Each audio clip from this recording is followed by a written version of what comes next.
अवसर पर जो मीडिया जर्नलिस्ट एसोसिएशंस द्वारा विभिन्न क्षेत्रों में उत्कृष्ट हासिल करने वाले लोगों को सम्मानित किया गया।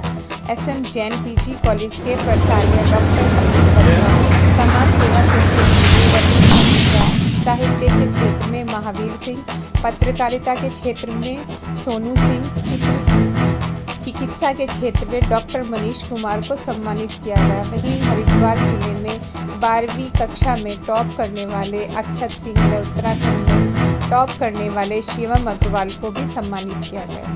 कार्यक्रम में बच्चों ने सरस्वती वंदना, स्वागत गीत व अन्वी भारती ने सुंदर क्लासिकल नृत्य कर सभी का मन मोह लिया। कार्यक्रम की अध्यक्षता कर रहे जूना अखाड़े के महामंडलेश्वर स्वामी ओम कांतानंद महाराज ने कहा कि मीडिया की घटित प्रतिष्ठा और विश्वसनीयता के पीछे बहुत सारे कारण गिनाए जा सकते हैं। सबसे पहला तो यही है कि उदारीकरण की आदि से पहले जिस मीडिया ने खुद को एक मिशन बनाए रखा था, उसने व्यावसायिकता की। पत्रकारिता को चौथा स्तंभ कहा जाता है। अगर 4 पैर में से एक पैर कमजोर हो जाए या एक पहिया टूट जाए या पंचर हो जाए तो गाड़ी ठीक नहीं हो जाए। पूरे विश्व में पत्रकारिता की अपनी भूमिका है। लोग कहते हैं कि साहित्य समाज का दर्पण है, हम कहते हैं पत्रकार समाज का दर्पण है। अगर वही गंदा हो जाएगा तो चेहरा साफ नहीं दिखेगा। इसलिए पत्रकारों को गरिमावान होना जरूरी है। वो भूल जाए कि हम पैसा कमाने के लिए। पत्रकार मतलब सन्यासी, पत्रकार मतलब साधु जो निरपेक्ष हो, जो किसी पक्ष में ही ना हो और सही दृष्टि से साक्षी भाव से समाज में घट रही घटनाओं और कमियों को उजागर करे और अच्छाइयों को प्रसारित करे। समस्या यह है कि केवल कमियों को उजागर किया जाता है, अच्छी चीज़ें कहीं घटना घटती है उसको छोटा सा न्यूज़ दबा दिया जाता है क्योंकि वहाँ से कोई इनकम नहीं होता है। जरा पत्रकारिता के लोग अपनी गरिमा को समझें, राष्ट्र के लिए, मानवता के लिए क्या भला है, क्या अच्छा है, अपने व्यक्तिगत स्वार्थ साधते हुए भी कुछ कर्तव्य का जरूर निर्वहन करें। हम ये नहीं कहते कि आप साधु की तरह, आप पत्रकार भी साधु ही होता है, वो भी भ्रमण ही करता रहता है, उसका काम भी समाज को दिशा देना ही होता है। लेकिन सन्यासी की तरह पूरा तो नहीं हो सकते, कम से कम कुछ तो दृष्टि रखे, थोड़ा पारदर्शी हो और थोड़े से त्यागी भी हो। साधु को प्राप्त होता है? नहीं होता। साधु उपदेश देता है या नहीं, साधु भ्रमण करता है या नहीं, साधु समाज की सेवा करता है या नहीं। हम अगर इसे केवल व्यवसाय मान लेंगे और आशा रख के रहेंगे सरकार पैसा दे तो पैसे के गुलाम हो जाएंगे। अगर सरकार पत्रकारों को पैसा देने लगी तो निष्पक्ष पत्रकारिता कभी नहीं रहेगी, क्योंकि जो सरकार आएगी पत्रकार उसका गुलाम बन के रहेगा, उसका वेतनभोगी कर्मचारी रहेगा।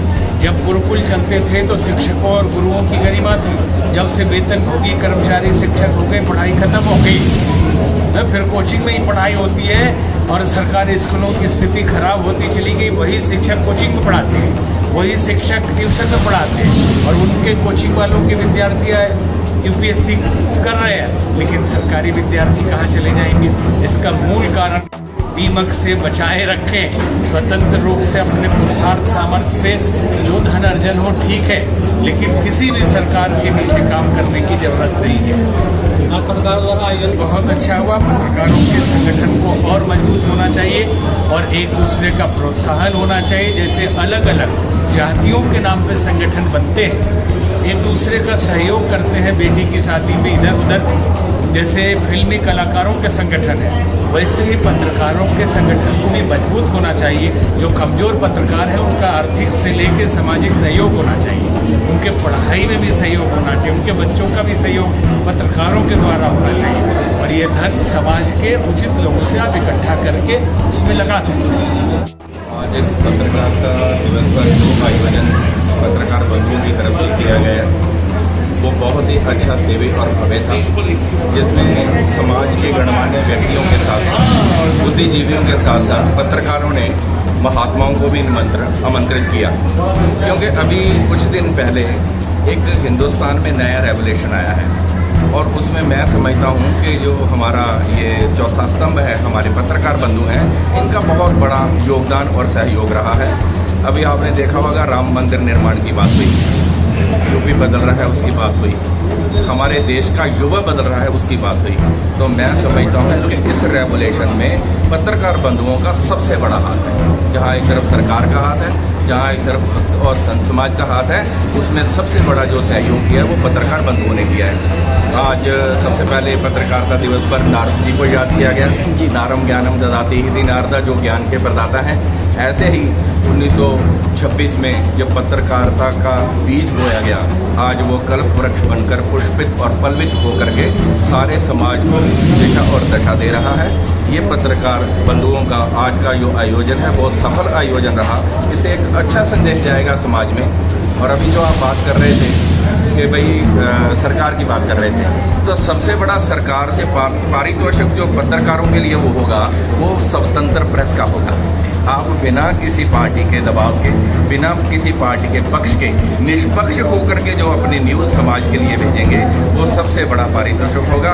आज के दिवस पर मैं सारे पत्रकार बंधुओं को बहुत साधुवाद और बहुत ही धन्यवाद करता हूँ कि आप इसी प्रकार से संघर्ष करते रहें और राष्ट्र को और मजबूत करें, राष्ट्र की आध्यात्मिकता को मजबूत करें, राष्ट्र की आर्थिकता को मजबूत करें। आपका आध्यात्मिक क्षेत्र में भी बहुत बड़ा योगदान है। आप बिना किसी लालच के, बिना किसी मेहनताने के जो कार्य कर रहे हैं, उसके लिए आप साधुवाद के बात रखें। जी देखिए, ये तो एक राजनीति गर्भ में ही है। ये तो आपका एग्जिट पोल बता ही रहा है कि कमल का फूल जो है वो भारत में खिल रहा है, और हमारी भी इच्छा यही है कि ये कमल का फूल जो है वो भारत में खिलता रहे और सब लोगों, हमारे राष्ट्र का जो है उत्थान होता रहे। चाहे वो स्पेस का क्षेत्र हो, या वो आध्यात्मिक का क्षेत्र हो, या हमारे आर्थिक क्षेत्र हो, उसमें हमारे राष्ट्र की आध्यात्मिक आर्थिक उन्नति होनी चाहिए, ऐसी कामना